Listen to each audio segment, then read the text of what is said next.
This is Danny Flexen here for Seconds Out. Delighted to be joined once again by German heavyweight Christian and his trainer, Sugarhill Steward, who's doing the flex in the background there. That's your name. I had to flex with your name, right? Flexing for Flexen, yeah, it's what we like. I hope everyone starts doing it. I hope it catches on. Is that what that's what they're gonna do now? They're gonna try to start. They're gonna be doing all their poses, yeah. Some will look better than others, I think, but we'll wait and see how that goes. Christian, just starting with you, just tell us how you linked up with Sugar.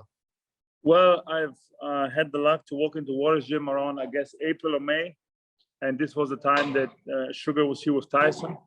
So, you know, we started to somewhat, you know, train all together with Mick, my coach, Michael Hobart, Sugar, Tyson, and all the boys that were here.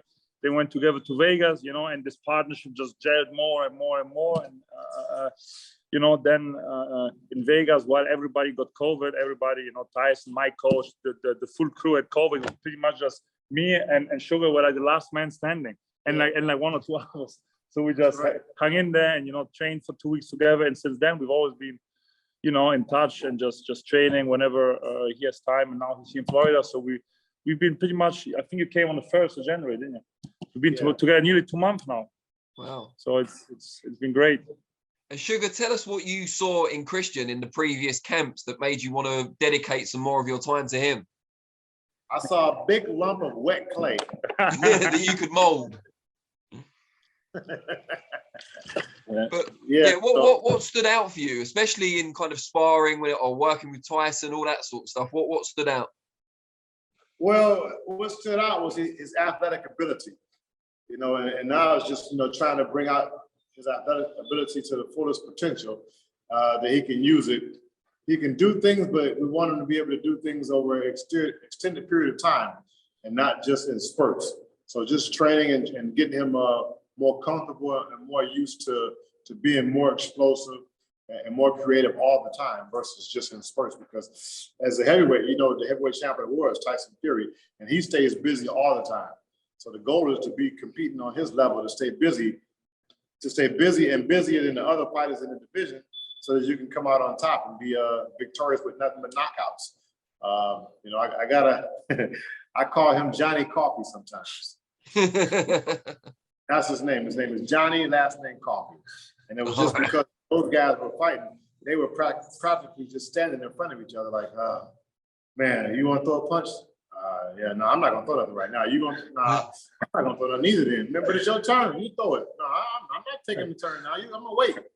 So it's just, you know, I like to keep the fighters exciting and punching. You know, that's what people want to see. That's what I want to see. You know, forget what people want to see. I want to see punches. So if I'm training, I want to see punches. I want to see knockouts, and I want to see control.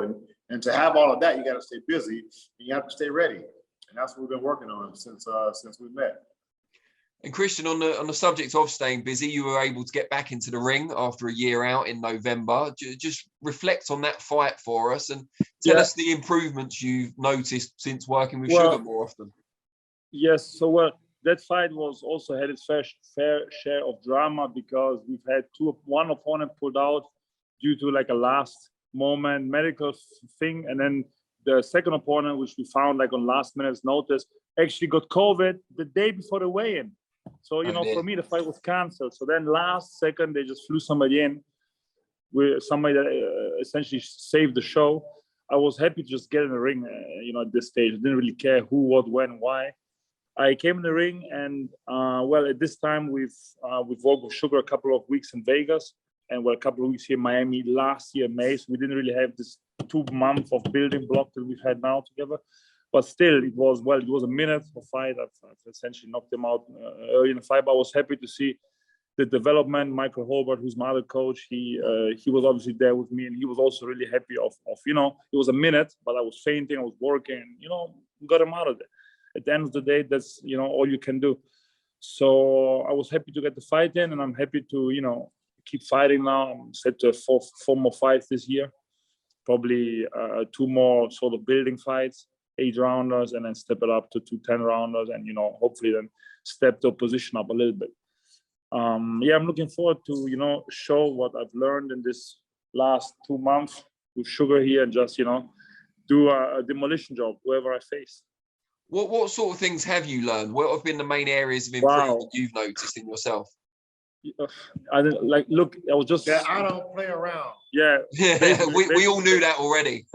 Basically, you don't play around. That's definitely not number one. But let me tell you one thing. I've boxed now for more than a decade, and believe it or not, Michael was probably, after 10 years of boxing, the first coach that somewhat told me to somewhat punch correctly. But then when I started to work with Sugar as well, he really taught me in detail how to throw a jab, how to keep my back foot. Details. Because, by the way, nobody's ever even mentioned to me before. And it was like somewhat like learning boxing all over again. Not really, but somewhat it was. Because we had to, we spent 1 month just on my back foot to keep it a certain way, to, you know, do a certain thing with that back foot. And we're still not getting it right, but we definitely improve it. I've got his back foot measured to a certain angle. It's got to be this precise angle. I'm not going to protractor out. I'm not going to tell the world what the precise angle is. Yeah.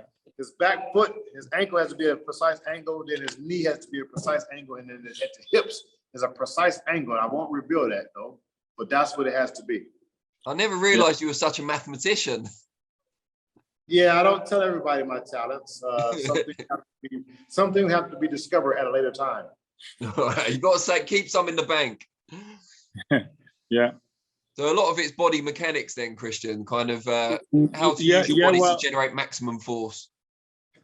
I guess so. I guess you could call it body mechanics, but on the other hand, a lot of it is also arguably simple things. You know, it's not. As a matter of fact, I was throwing some, like, Sugar calls them, or I was trying to throw certain glamour shots. You know, Sugar said, leave all that stuff alone, and all that slipping, uppercuts, all that stuff. You know, leave all that stuff alone. Just learn how to throw a jab at 99. You know, learn how to throw a jab like at, you know, like properly, like how supposed to learn how to throw a destructive jab first.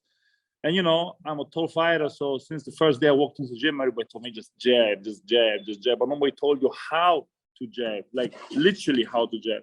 Everybody just said, just throw the jab. Yeah, bam, bam, bam. Yeah, that's right. No, but it's not just this. There's much more to a jab. I believe that you could write a book this thick only about throwing a jab. And I didn't know this before. I don't know if I'd read the book, but I believe you. You know what? I would make sure the book has pictures. Yeah, if you could. We didn't say the book had to be with words. It could be a picture book. Yeah, that would be appreciated. Yeah. I do want to ask, because you're scheduled to fight in March. Sugar, are you going to be in the US in this gym until March? Is that a guarantee, or is there a chance you're going to be over here? Hang on, Sugar, right? Yeah. Probably. Yeah. Oh, I don't know where I'm going to be. Most likely I'm going to be in England, in Markham. I'm going to be out there at my home. I got a home out there in Markham right off the bay. So I'll be out there for Tyson Fury training camp for whenever they announce his fight, and whenever his opponent decides to sign the contract or whatever is going on. I don't know, but it's not an official date and venue set up yet. So, you know, for me, it's just like, I don't know what's going on. Camera squad. Yeah, I was going to mention it. I didn't want to break your flow. Christian, how do you kind of feel about that? Because as far as I'm aware, you're waiting for your green card at the moment, so you can't come to the UK to train in Morecambe alongside Sugarhill, which is a shame, because Morecambe's a lovely place and I'm sure you'd like to see it. Sure. But what will you do? Will you just train with Mick? Yeah, sure. I mean, Mick and I will always work together. I believe Mick is somewhat of a student of Sugar as well. You know, we're both somewhat being taught by Sugar. Sugar's going to have a busy schedule with Tyson and with, you know, plenty of other boys potentially. So we just absorbing as much as we can, and if we can be part of it, you know, due to logistics and green card issues, whatever, we are always going to be working together whenever we can, really. You know? But I'm set to receive my green card probably in the next 2 or 3 months, so I will have 2 or 3 more months to stay here. I mean, regardless, I will stay here. That you know, it's my home gym. But I won't be able to even go home and, you know, see my family or travel anywhere, whatever. I'm pretty much stuck here, as they would say, which I don't mind. once you have your green card, is there a chance that we do see you in the UK, even if not to compete, but to train? Absolutely. I mean, London is, you know, my home away from home. I lived 10 years in London, so I know, I've had 40 odd fights at the Pico Amateur Boxing Club. So, Danny, let me ask you a question. Do they have hurricanes in London? Rarely. I think the last one was in 1987.